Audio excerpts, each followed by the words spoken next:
Hello class, today I would like to talk to you about an exciting approach to educating. It is called the UDL, or the Universal Design for Learning. It is a set of 3 guiding principles that address the fact that not all students are the same, and subsequently, they do not all learn the same. For example, let's look at this picture of apples. Each one of these apples is identical.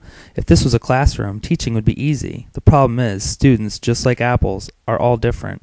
They come in all different shapes and sizes, each with their own unique style of learning, and each of these styles requiring their own set of instructions.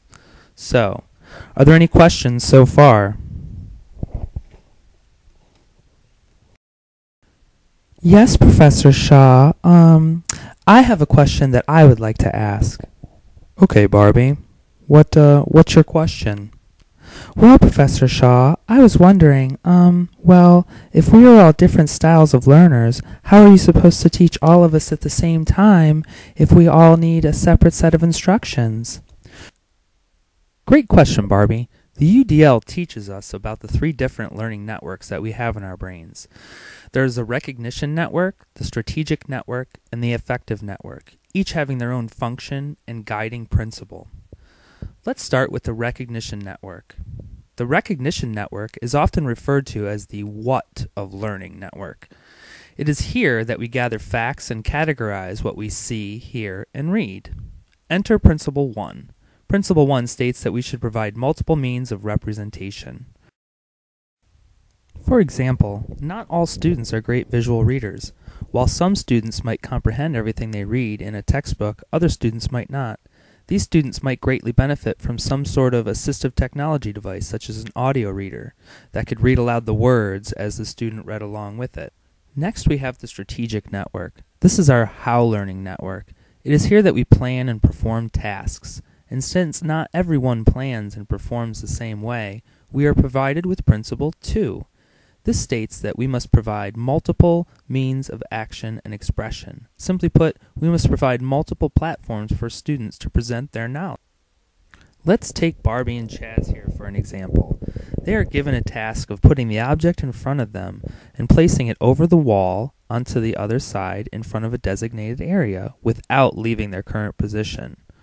Well, Barbie, with her extensive knowledge of cell phones and having people do things for her all the time, picks up the phone and calls a delivery person, who comes and takes the package from her and delivers it over to the spot that she needed. Barbie has successfully completed the task. Without moving, she has placed the package over.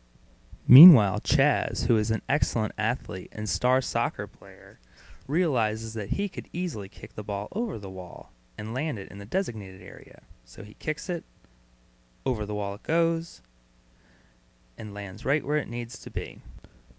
As you can see, both of the students completed the task. They completed it differently, but nonetheless they completed it.